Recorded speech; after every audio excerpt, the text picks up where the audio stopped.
So I went out and collected one of the community bow blocks from the farm, and I wanted you guys to hear this. That sucker is frozen solid. So I'm gonna take it, I'm gonna put it in the vault and crank the heater on high. Are you experiencing an interruption in your ammo supply? Well, so is everybody else. Adapt and overcome. This is my brand new Tenpoint Havoc crossbow, and from my initial testing, so surprisingly accurate. This is first entry here. I aimed to the left so that I would miss this big thing because I don't know how much packing's in there, but we got a problem. Exit. Sucker did not even slow down, and we've completely lost the arrow. So looks like I'm going to Dunham's to get me a new bow block. This block takes my compound bow just fine. Apparently it's not good enough. The Havoc by Tenpoint is a reverse draw crossbow built for speed while working off of a very compact footprint. The overall length of the bow comes in at just over 26 inches. Out of the box assembly was pretty easy with the addition of just a few accessories. A footstop and hanging bar, accessory Picatinny rail underneath of the barrel, a scope, and a bubble level. The crossbow uses Tenpoint's AccuSlide cocking mechanism, which consists of a hand crank stored in the stock of the bow. To cock the bow, the user pushes a release that drops the cocking mechanism to the string. Slight pressure on that mechanism clicks it into place and locks the string into conformation. And a hand crank installed into the cocking mechanism cranks the bow to full draw. It is recommended during the cocking sequence to relieve a little tension off the cocking mechanism after coming to full draw, and that's done by a few backstrokes. A lot of people like to talk about triggers when they're shooting stuff, and the S1 trigger included in this one does not disappoint. It is a 2-stage roller sear trigger, whatever that means, but it might be important to a crossbow person. All I can say, it is very nice. You'll notice this bow is indeed camouflage, and this is their Veil Alpine pattern, and the included Evo X scope is pattern matched. We will talk more about the scope later in the video. One of the things that I thought was very interesting was how the 16-inch bolts sit in the channel fletched down. This makes them very low profile relative to the rails, which I think has a remarkable impact on accuracy. That we will explore further shortly. The last thing I really wanted to cover really quick was the detachable quiver. This thing is set up to accommodate broadheads out of the box without some janky foam that you have to chew up. Essentially, the quiver holds 4 across the front and 2 in the back. Who here doesn't take dirt arrows into the tree with them? I know I do, and apparently so do the Tenpoint crew. Anyway, that's enough about the technical aspects. Let's see what it can do.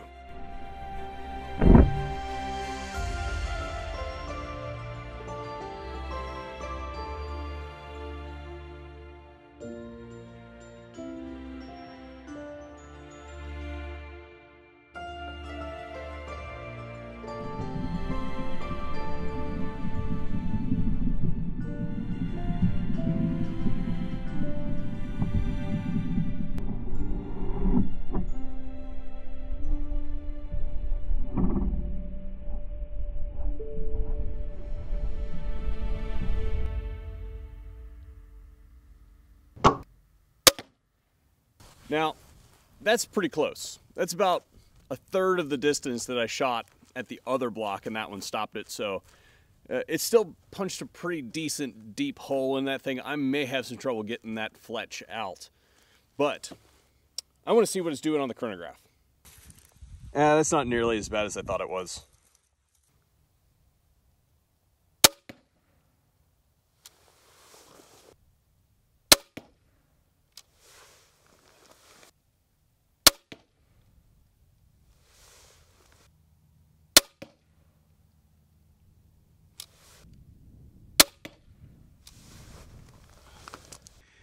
Yeah, still doing a decent number on the block.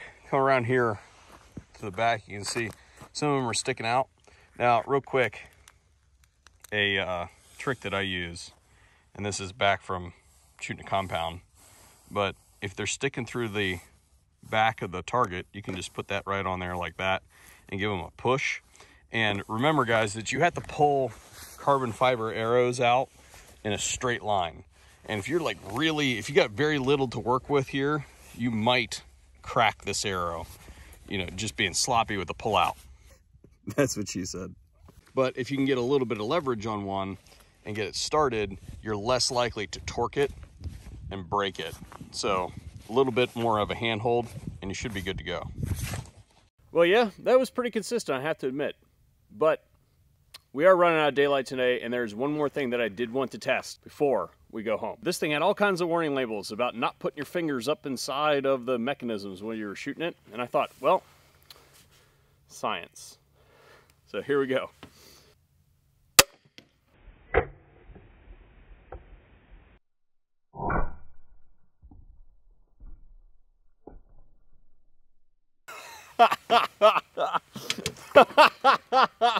Yeah, hold it like they tell you to. But the other thing I'm going to say is sorry about all the glamour shots, guys, that you saw in the earlier part of the video probably. They are going to have all kinds of figments in them because I totally did not take them yet. Doing my best not to fall on my butt because it's absolutely awash in ice right now on my deck. But there are very few instances where I get to shoot something directly behind my house and not disturb my neighbors. And so we're going to take advantage of that. So what I wanted to look at is that the scope that came with the Tenpoint is actually kind of interesting to me. I'm not going to say that they came up with the idea to use this technology this way, but it's the first time I've ever seen it because I'm not a crossbow person. So they totally could have done it, but here it is. It's a second focal plane scope, which means the subtensions will change when you change the magnification. But instead of having it dialed for magnification, they have it set up so that your velocity is noted on the scope dial. So you basically dial it to whatever the velocity your bow is putting out, and that should, in theory, have the subtensions change to be able to meet the velocity of your arrow.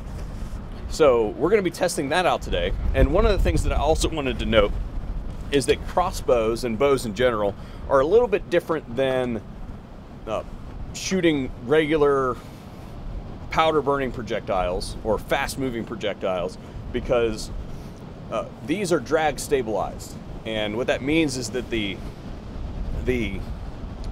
portion of the mass is distributed in the shaft of the projectile, and that makes them fly very true through targets. If you haven't seen our video on with Todd's workshop about shooting through sandbags with bows, then definitely check that out. I have it linked in the description box down below.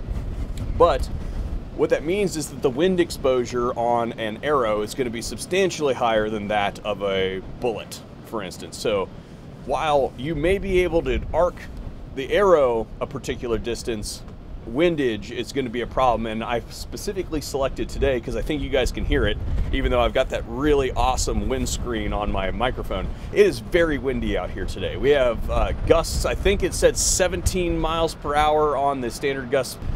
It's much higher than that. Strong enough to knock over my microphone stand, so there you have it. When we talk about vertical drop, we're talking about the projectile's flight path, so the horizontal component of that flight path, exposure to gravity. So it's all velocity and gravitational pull. When we're talking about windage, we're talking about a function of the actual flight path of the projectile, the distance that it travels, and the profile of the projectile that is exposed to the wind. And so that's how you can calculate out your wind drift, if you will. And implements like crossbows, for instance, or bows in general, are going to have a larger wind exposure per unit velocity than, say, like a bullet will. Anyway, what I've got here today is a windy day, and we're going to go ahead and move the target out there and go ahead and track and see how it does in this high wind versus the elevation come-ups in the scope. Okay, this is dead nuts, zeroed at 20 yards. Now shooting at 40.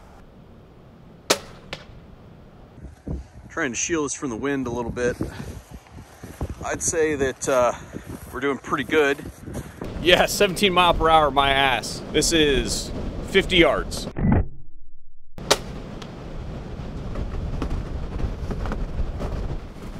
This is gonna be 60 yards.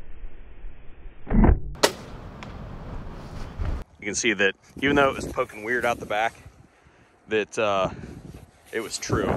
Like, it hit dead nuts. This is 60. 70 yards.